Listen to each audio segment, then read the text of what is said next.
My paper examines decorated sheds and ducts, the theoretical constructs proposed by Robert Venturi, Denise Scott Brown, and Steven Izenour, henceforth VSBI, in their 1972 book, Learning from Las Vegas.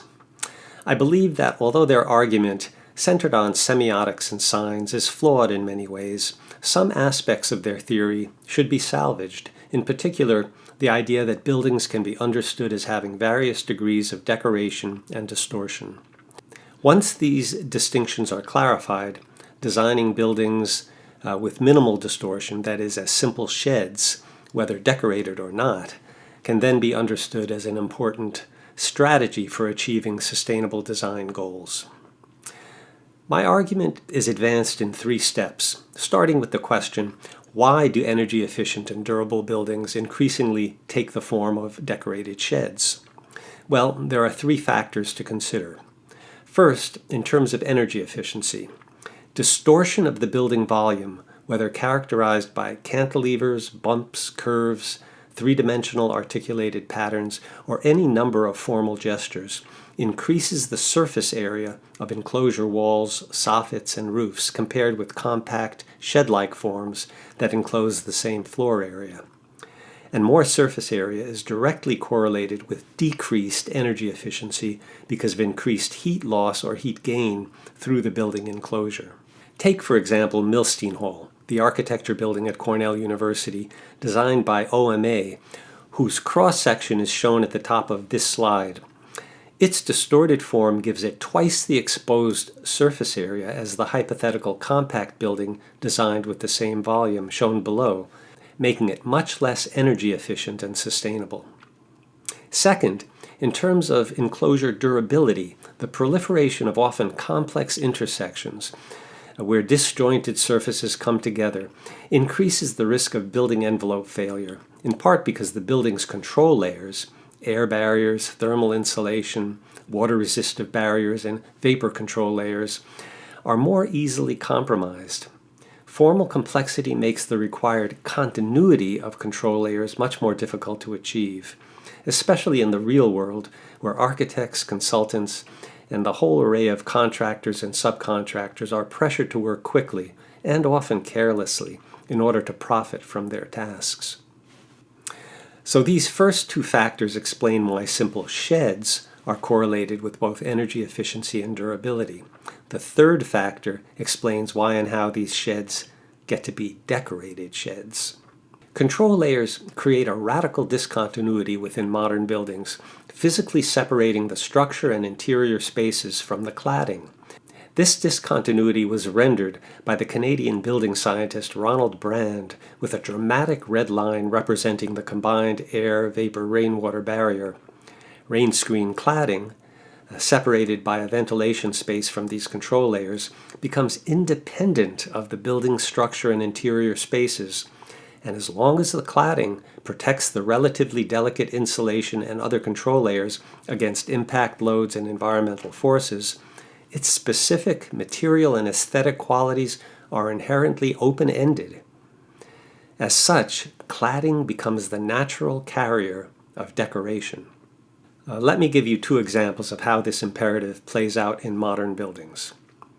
In this video that I recently shot in Ithaca, New York, you can see a simple, undistorted, shed-like building that follows the logic of Ronald Brand's diagram. The cladding, which can be seen in the rendering on the construction fence, becomes the carrier of its architectural ambitions, such as they are, and clearly has no inherent relationship to the underlying structure or control layers. The second example has perhaps more pretensions as a serious work of architecture, Frank Gehry's 8 Spruce apartment building in Lower Manhattan, but it follows essentially the same strategy. What appears as underlying distortion of the building, what VSBI would call a duct, is in reality more like a decorated shed with highly articulated stainless steel cladding panels, here seen in a street-level mock-up, and here showing the relative independence of the curved cladding panels from the control layers enclosing the structure, shown with a red line. The independence of cladding from the underlying building construction is diametrically opposed to to a design ethos that values so-called honest construction, as theorized, for example, by advocates of brutalist buildings, which are apparently back in vogue. But the brutalist ideal of honest construction abstracts from negative environmental consequences rooted in its aesthetic moral underpinnings. In particular, the difficulty of reconciling an honest deployment of materials, in which the exterior facade is a direct expression of the building's structural essence, with the need to physically separate cladding from structure in order to accommodate air barriers and other control layers. For example, the architectural historian Rainer Banham praised the Hunstanton School, designed by Allison and Peter Smithson, for its brutalist rigor, noting with approval that the same brick visible on the outside was visible on the inside. But Banham seemed unconcerned that such honest construction made for an extremely energy inefficient and uncomfortable design. So, getting back to step one of my argument, with a required discontinuity between cladding and structure, and with building form constrained, as argued above, by the need to be compact and shed-like in order to meet energy efficiency goals, cladding takes on a role similar to the role that John Ruskin assigned to architecture in general. Writing in 1849, Ruskin suggested that architecture emerges when the ornamental elaboration of the building enclosure, quote, impresses on its form certain characters venerable or beautiful, but otherwise unnecessary, end quote. In the same way, the shed, more often than not, becomes a decorated shed. So that was step one in my argument. Step two is a critique of decorated sheds and ducts as they were introduced in VSBI's Learning from Las Vegas. My paper goes into much more detail, but here I'll just provide 4 points of criticism. The first is perhaps self-evident, but still needs to be made explicit. VSBI argue that symbolism and representation are embedded in particular building elements, but symbolism cannot be designed into physical things, and in fact may well emerge unexpectedly and in unintended ways within the mind of any particular human. For example, is the gable roof a symbol of home sweet home, or the American dream, or just the vapidness of suburban life? My second point of criticism is that VSBI define as contradiction what is in fact just irony, an error that Robert Venturi introduced in his solo production from 1966, Complexity and Contradiction in Architecture. Simply put, it isn't possible for a symbol or representation to contradict the form, structure, or program of a building. What something is and how it appears are perfectly compatible, not in contradiction. As the reflection in the side view mirror confirms, being does not negate appearance. My third criticism starts with the fact that VSBI defined ducts as buildings in which, quote, the architectural systems of space, structure, and program are submerged and distorted by an overall symbolic form, a building becoming sculpture, end quote. Yet this definition is imprecise, and in fact, even the building cited by VSBI as the inspiration for the name duck does not itself conform to their definition. Rather, as can be seen in my animation, VSBI's duck is really just a normative rectangular wood-framed store with elaborately articulated ornament. In other words, a structure that conforms to their definition of a decorated shed, in which, quote, systems of space and structure are directly at the service of program, and ornament is applied independently of them, end quote. My final point of criticism is the way in which VSBI single out Boston City Hall, suggesting rhetorically that it might be better to house the bureaucracy in a, quote, conventional loft, perhaps with a blinking light on top saying, I am a monument, end quote. But compare VSBI's decorated shed as monument with Saul Steinberg's Monument to the Avant-Garde, which appeared 3 years earlier in The New Yorker. Steinberg's cartoon not only shows that monumental buildings are already perfectly capable of being decorated sheds, but also expresses something both amusing and profound about the trajectory and ultimate fate of avant-garde tendencies. On the other hand, VSBI's cartoon is not a serious critique of ducks versus decorated sheds. Instead, the cartoon provocatively takes aim at architectural monumentality by revealing the vacuousness of the monumental project itself. The cartoon, then, has a certain, probably unintended appeal, but says very little about the question it purports to address. Having outlined some problems with VSBI's logic, the last step in my argument is to reframe their distinction between decorated sheds and ducks in terms of a more fluid matrix organized along the axes of decoration and distortion, or, more specifically, with one axis measuring deviation from or distortion of a normative form, and the other axis measuring the degree to which decoration is superimposed on the normative building enclosure as cladding.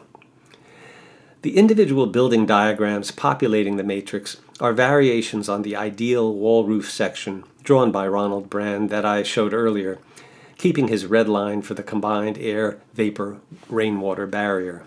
The most sustainable buildings, those that are energy efficient and durable, are those with minimal distortion found in the leftmost column. You can see that the underlying structure and control layers remain compact and shed-like, while the cladding, represented by the dotted line, can be either simple or highly elaborated without compromising the building's sustainable logic. The least sustainable buildings are in the rightmost column, where the underlying structure and control layers remain highly distorted, threatening both energy efficiency and durability, no matter how the cladding is articulated. The most decorated buildings appear in the top row, where the cladding is always highly elaborated, and the least decorated buildings appear in the bottom row, where minimally articulated cladding simply covers the control layers. Brand's ideal wall roof section, neither distorted nor decorated, appears in the bottom left cell of the matrix. It is possible to populate, somewhat arbitrarily, this conceptual matrix with examples of real buildings. For example, I would classify Irwin Klavin's Stuyvesant Town in Manhattan as being normative in its form and without superimposed decoration, while Zaha Hadid's Jockey Club Innovation Tower in Hong Kong is extremely deviant in its form, but also without decoration. The Long Island Duck building shows up as a highly decorated but normative building, since what appears as a deviation from normative form is in reality simply an elaborate decorative application over a rectilinear wood-framed building, what VSBI would have called a decorated shed. And I'll fill out the fourth corner of the matrix with 41 Cooper Square in New York City by Morphosis, which is both highly decorative and highly distorted. Looked at in this way, the simplistic distinction between ducks and decorated sheds completely evaporates. None of the buildings in this matrix are particularly sustainable, that is, energy efficient, by contemporary standards. My point was not to show that decorated sheds must be sustainable, but rather that energy efficient and durable buildings, no matter the degree to which their cladding is elaborated or decorated, are most often configured as normative buildings, as sheds, and therefore will most often populate the leftmost column of the matrix. To conclude, gratuitous distortion, schematically shown on the rightmost column in my matrix, is antithetical to sustainable design, whereas decoration, represented by the dotted lines in these diagrams, is most often benign. Reframing the theory of decorated sheds and ducks more explicitly in terms of the degree to which a building is decorated and distorted provides a better theoretical tool for conceiving, categorizing, and evaluating buildings in terms of their sustainability. Sustainable buildings increasingly have compact forms without gratuitous distortion, in other words, are designed as sheds, and are wrapped by continuous control layers protected by cladding that often carries the building's expressive load. In other words, they are decorated. The revised theory outlined here reframes decorated sheds and ducts in terms of a building's degree of decoration and distortion, and clarifies how these parameters inform the discussion of sustainable building. Thank you.